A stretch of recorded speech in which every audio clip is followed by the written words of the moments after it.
कहानी ममता की है।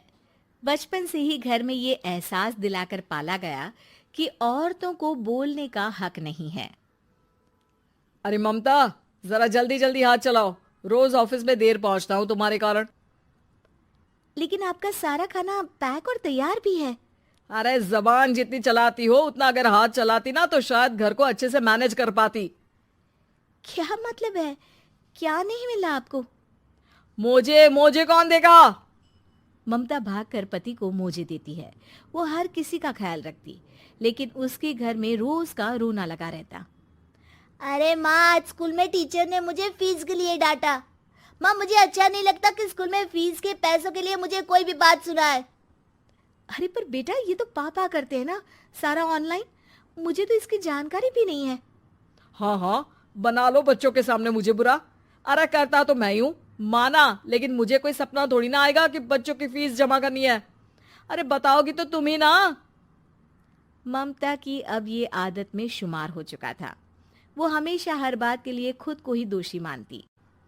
एक दिन वो पड़ोस की दोस्त से कहती है, समझ नहीं आता यार, मैं इतनी डम कैसे हो सकती हूँ। बात तो सही भी है ना। अब पति बेचारा नौकरी करे, पैसे कमाए, या फिर ये देखे कि बच्चों की फीस का वक्त है। क्या करूँ यार। पता नहीं, मेरे पति तो सारा काम खुद ही करते हैं। वो तो कहते हैं कि तुम थक जाती होगी, सारा दिन घर बाहर बच्चे। तो अच्छा, ऐसे भी पति होते हैं क्या? अरे क्या बात कर रही है? भाई साहब कभी तुझे किसी बात के लिए सुनाते नहीं? किसने कहा नहीं सुनाते? अरे ये पति चीज ही ऐसी होती है कि बिना पत्नी को सुनाए उन्हें चैन की नींद कहाँ आती है। तो तू भी परेशान रहती होगी कि कैसे, क्या, कब भूल गई। अरे वो तो मुझे बस इस बात के लिए ताना देते हैं कि मैं वक्त पर खाना क्यों नहीं खाती या पार्लर जाकर अपनी साज सज्जा क्यों नहीं करवाती। पड़ोसन बोल ही रही होती है कि ममता के बेटे की आवाज आती है। अरे माँ, क्या हो गया? लग नहीं रहा कि आज आप मुझे पानी भी देगी। अरे कब से खाने के लिए वेट कर रहा हूँ। अरे यार, मैं चलती हूँ। बेटा खाने के लिए वेट कर रहा है, मैंने उसे खाना भी नहीं दिया। अरे 12वीं में पहुंच चुका है तुम्हारा बेटा, उसे बोलो खुद पानी लिया करे। मैंने तो अपने बच्चों को काम करना सिखाया है। अरे यार, खुद की भी तो कोई लाइफ है। माना जब नहीं कर सकते थे तो किया, लेकिन अब इतने बड़े बच्चों की हर बात मानेंगे तो मुश्किल तो अपने को ही होगी। ममता को पड़ोसन की बात में दम तो लगता है, लेकिन करे क्या, आदत भी तो खुद ही ने डाली थी। ममता घर जाती है कि तभी बेटी आ जाती है। माँ, परसों मुझे एक शादी में जाना है। तेरी वो जो लाल वाली साड़ी है ना, उसे दे देना। मैं आज जाकर टेलर को दे दूंगी, वो उस साड़ी से सूट बना देगा। अरे नहीं नहीं तारा, वो मेरी माँ ने मुझे दी थी और उस साड़ी से मेरी काफी भावनाएं जुड़ी हैं। तुमको ना मैं दूसरी साड़ी दे दूंगी। ओके, कोई बात नहीं, लेकिन आज दे ही देना पक्का। तारा माँ की साड़ी से सूट बनवाकर पार्टी में जाती है, लेकिन जब वो पार्टी से लौटती है, क्या है, मैं तो समझ ही नहीं पा रही हूँ। अरे जब वो साड़ी मांगी थी तो ये छल्ली सी साड़ी क्यों दे दी? मैं ही पागल थी जो इस साड़ी का सूट बनवा लिया मैंने। माँ, जानती भी हो कि कॉलेज में मेरी कितनी हंसी उड़ी। तभी वहां ममता का पति सुनील आ जाता है। अरे गवार औरत, जब बेटी साड़ी मांग रही थी तो दे देती ना। अरे पापा, इनके तो इमोशंस जुड़े थे उस साड़ी से। ममता इतने सब के बाद भी कुछ नहीं बोलती। मेरी बेटी की बेइज्जती हो गई, मैं बिल्कुल बर्दाश्त नहीं कर सकता ये। मैं नहीं चाहता कि मेरी बेटी से कोई भी ज्यादा सुंदर लगे पूरे कॉलेज में। जी, वो पढ़ने में तारा बिल्कुल अच्छी नहीं है, उसकी पढ़ाई पर आप ध्यान दीजिए ना। अच्छा, अब तुम मुझे बताओगी कि मुझे किस पर ध्यान देना और किस पर नहीं। रमेश जैसा ही ये वाक्य पूरा करता है, ममता की बेटी और पति उस पर जोर जोर से हंसते हैं। अरे ठीक है ना, पता ही नहीं चला कि कैसे वक्त इतना बीत गया। अरे कैसे पता चलेगा माँ, हम लोगों के पीछे जो तू बैताल की तरह चिपकी रहती थी, तुझे कैसे वक्त का पता चलता। ममता को पहले सास ससुर, फिर पति और बच्चों की तरफ से इस तरीके की बातें सुनकर उसका मन बहुत दुखी रहता था। एक दिन, सुनो ना, बहुत दिनों से कमर के नीचे बहुत दर्द रहता है। कल मैंने देखा तो एक फोड़ा था। अरे ममता, एक बार अपने पति से बात करो, वो तुम्हारा फोड़ा डॉक्टर को दिखा देंगे। अरे नहीं नहीं, वो तो गुस्सा हो जाएंगे। अरे क्यों गुस्सा हो जाएंगे? तुमको दर्द है? हाँ, लेकिन वो यही बोलेंगे कि ऑफिस जाऊं या फिर तुम्हें लेकर डॉक्टर के पास। तो बेटे से ही बात कर ले। अरे वो तो मैं कर लूं, लेकिन फोड़ा है ऐसी जगह कि उसे बताते मुझे शर्म आएगी। लेकिन कुछ ना कुछ तो करना जरूरी है ना, ऐसे कब तक फोड़े के दर्द से तड़पती रहेगी? अब तो सोच रही हूँ कि इनसे बात कर ही लूं, वरना दर्द के मारे कहीं मर ना जाऊं। लेकिन शाम को, ममता, क्या किया तुमने आज? खाने के डिब्बे में कैसा खाना दिया था? दाल खराब हो गई थी। कब की थी? दाल तो मैंने सुबह ही बनाई थी, खराब कैसे हो गई? अच्छा सुनिए ना, मुझे कहना है कि अरे गरम दाल बंद करोगी तो ऐसा ही होगा ना। बेइज्जती हो गई सबके सामने मेरी। ऑफिस वालों ने ऐसा मजाक उड़ाया कि क्या बोलूं। कल से ठीक से खाना देना है तो देना, वरना खाना देना बंद कर देना। बाहर खा लूंगा मैं। ममता, जो पति से अपनी परेशानी बताने वाली थी, वो अब ये सोचने लगती है कि कल से पति को खाने में क्या दे। अगले दिन ममता थकी थकी सी हालत में, आप लोगों के लिए नाश्ता बना दिया है, खाना बनाने की हिम्मत नहीं है आज तो। रात भर सोकर थक गई है ना, इसीलिए तो खाना नहीं बना सकती। हिम्मत नहीं हो रही है, मैं बस सोने जा रही हूँ।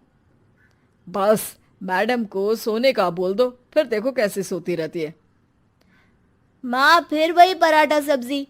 अरे हमारे साथ के दोस्त एक से बढ़कर एक नाश्ता खाना लेकर आते हैं, आप तो बस।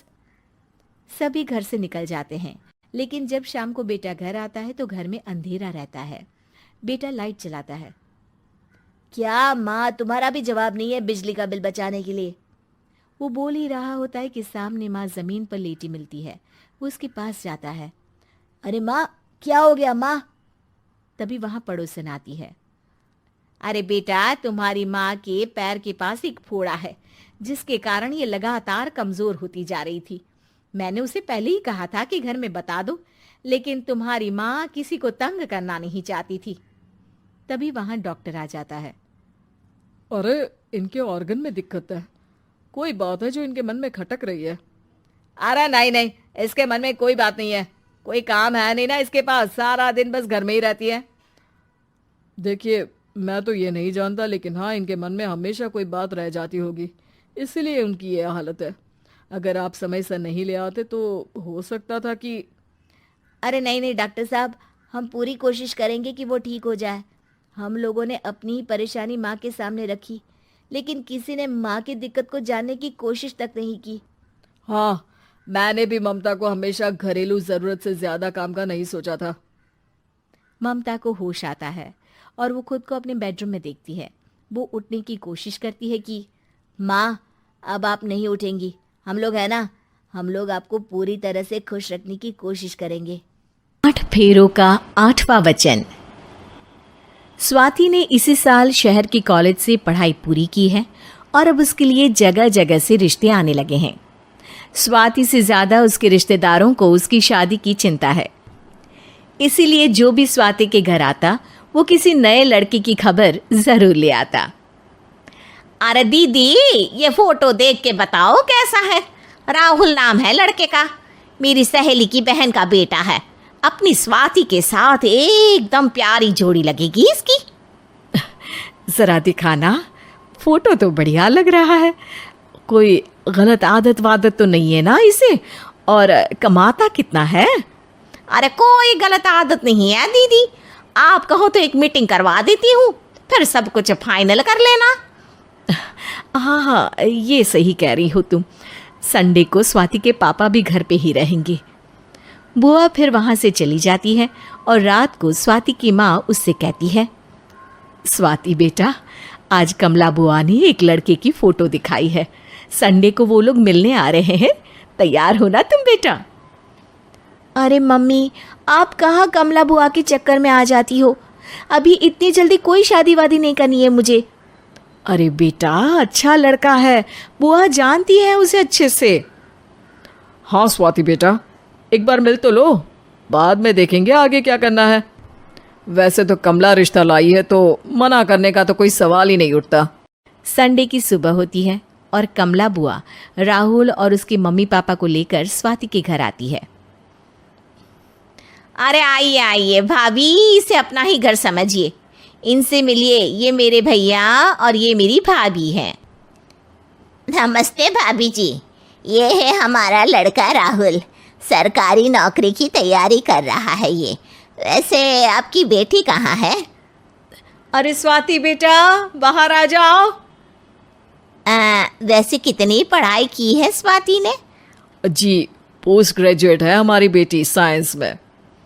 ये सब तो ठीक है, पर घर संभालना जानती है या नहीं? हमें कौन सी इससे नौकरी करवानी है? नौकरी तो मेरा बेटा करेगा ही। पर मैंने इतनी पढ़ाई की है और आप चाहती हैं कि मैं घर पर ही बैठी रहूं? अरे स्वाति बेटा, ये बड़ों की बात में तुम कहाँ बोल पड़ी? हम सब देख लेंगे क्या करना है क्या नहीं। हम तो इसी बात में विश्वास करते हैं कि घर के लड़कियां घर में ही रहे तो ज़्यादा अच्छा रहता है। वरना भाई साहब, आप तो आजकल के हाल जानते ही हैं, कितनी घटनाएं होने लगी हैं औरतों के खिलाफ। स्वाति बेटा, रसोई का काम तो पूरा जानती हो ना? शादी के बाद तुम्हें ही संभालना है वो सब। अरे बहुत अच्छा खाना बनाती है ये, आप सब लोग इसकी तारीफ करते नहीं थकेंगे। लो भाई, हो गई मीटिंग, अब शादी की तारीख फाइनल कर लेते हैं। क्यों भैया?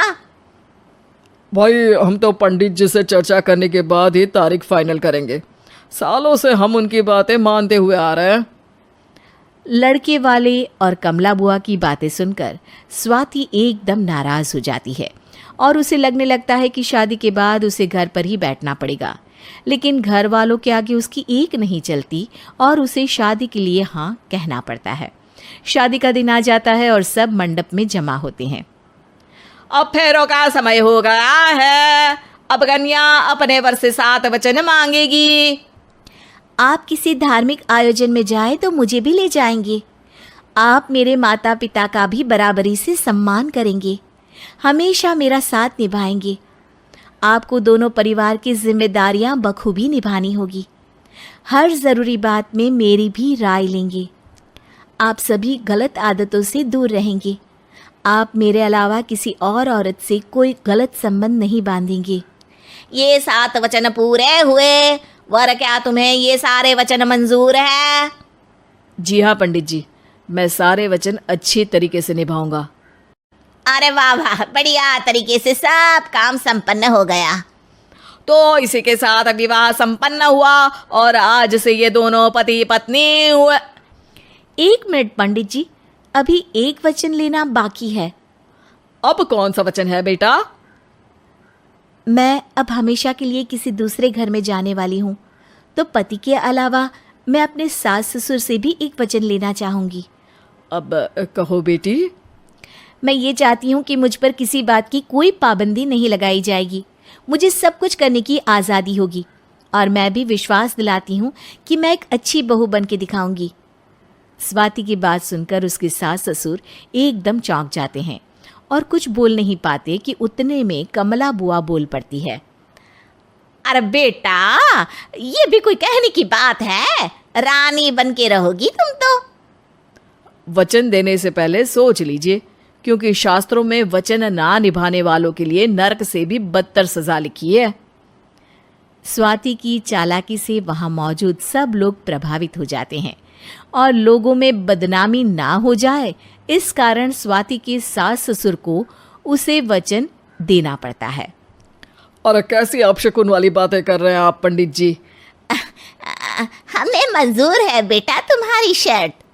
स्वाति अपनी समझदारी से अपनी बात अपने ससुराल वालों से मनवा लेती है और खुशी खुशी राहुल से शादी कर लेती है।